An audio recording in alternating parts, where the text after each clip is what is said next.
So hey, let me tell a few things going on here. So I'm General Jansen, DCG here for the MEF. And first and foremost, this is a MEF operation. This is 3 MEF, okay? This is not a 3rd MEF thing. This is a MAGTF, a MEF level operation. So 3 MEF is unique in the PACOM AOR because in the command relationship order out of PACOM, CG3 MEF is designated the responsibility for being JTF 505, right? That JTF that is responsible for humanitarian assistance, disaster relief, in the most disaster-prone of all AOs on this planet. So between the weather patterns and the ring of fire and all that. So that's first and foremost. General Nicholson wanted to have a MEF level event because the way this kind of ended up going, what he saw was a lot of good work, but a lot of individual kind of ACM recall events, which is good. People exercise kind of at the unit level, so to speak.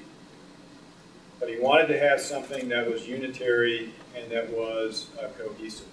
And so this. So that's number one. Number two, what we are doing through the course of this particular recall and event is to examine how we can increase the speed of response to save lives and reduce human suffering, right?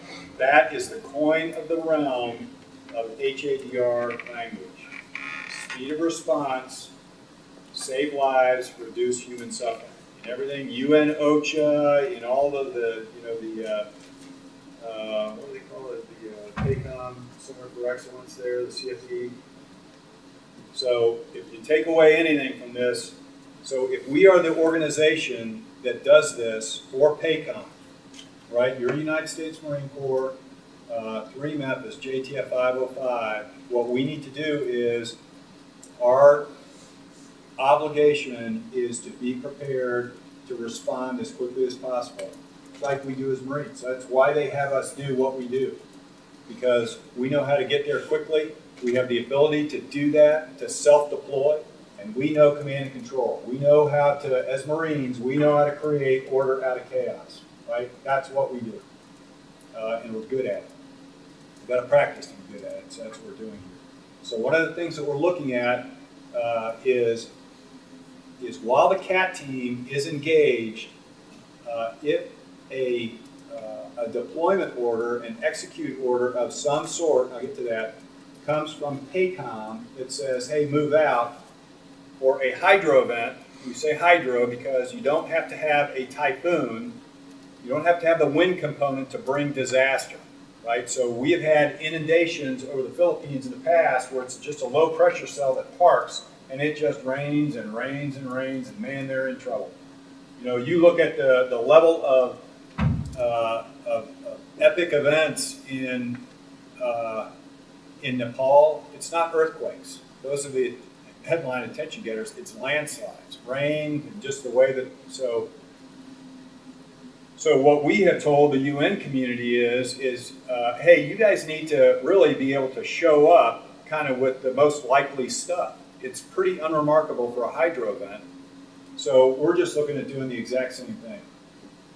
So while the CAT team is organizing themselves, getting together, and trying to understand the operating environment, and then connecting with USAID, OPTA, and the DART team and all that, and trying to get an assessment of what's really going on the ground, really while the affected nation, not the host nation, so the language here for HADR is the affected nation, is trying to get their arms around it, that we are closing the gap in terms of time.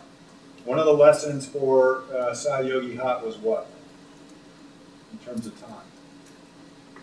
So I didn't participate in it, but what I'm told and in reading the after-action reports and the Mikkels report is that there was some component of time that perhaps could have been saved by closing the gap, for example, going to Utapao to collapse that 2,600 nautical miles between here and there and cutting it down to about 1,400.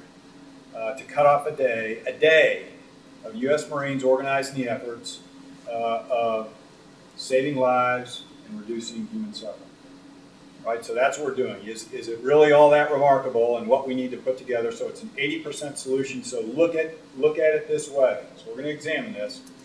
Look at it this way, is that you get that capability moving down range, you get the JHAS going, in-flight refuel, to get on the ground, start setting up.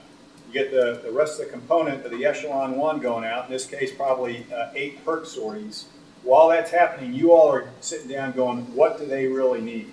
What's really going on, assessing the infrastructure, talking to the people on the ground there, talking to the embassy, and you're really starting to refine, because what this CAT team then is really doing is not mastering the unremarkable, but trying to figure out the remarkable. What's unique about that situation? Because what you'll do then is you will refine that which we can deploy organically, and then you will start also understanding what needs to be, what we need strat lift to get there, what we cannot deploy organically. So whether it's some combination of MHE, but certainly if you're going to start folding blades on helicopters on Hueys and getting them out there, that's what you all are going to figure out.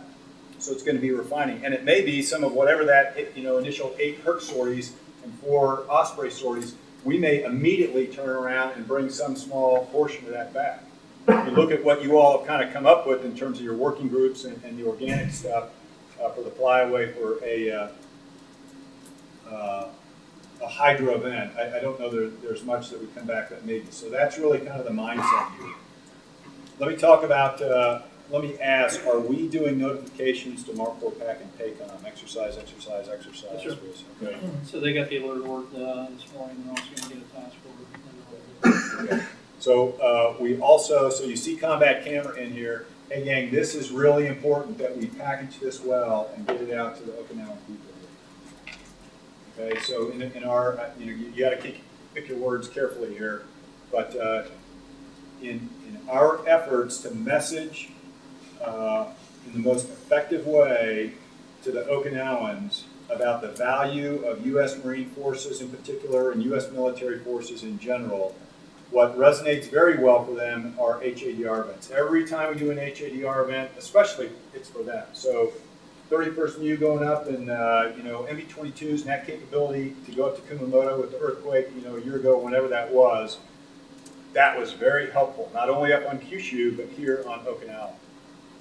So we really want to get a story packaged and put out on AFN, get out in the newspaper, and really get it over to the consulate to see if they can get it out in the way that they do and message with out on the local Okinawan pipe. So there's a lot going on, right? General Nicholson desired to have a MEF level event. The work that you are all doing, try to understand how to increase the speed of response, save lives, reduce human suffering, and then messaging here locally to demonstrate the value of U.S. Marines and what we provide in terms of a positive, happy face for generating regional stability, peace, prosperity, all that good stuff, okay? So there's a lot going on in what you're doing here. The last thing I'll say is that there's some products that have been developed to try and, once again, make the unremarkable remarkably unremarkable. So work that can already be done to understand what road networks look like, to have all of the authoritative documents for, in this case for the AFP, U.S. military, HADR, CONOPS, or whatever it's called, that agreement that we have a standing, all those types of things, logistics agreements. So those are already aggregated, but we need you all to kind of take a look at those and shake them out and go, hey, you missed something, or that's redundant, or we don't need that, or whatever. Okay. So that's it from me. Anything else?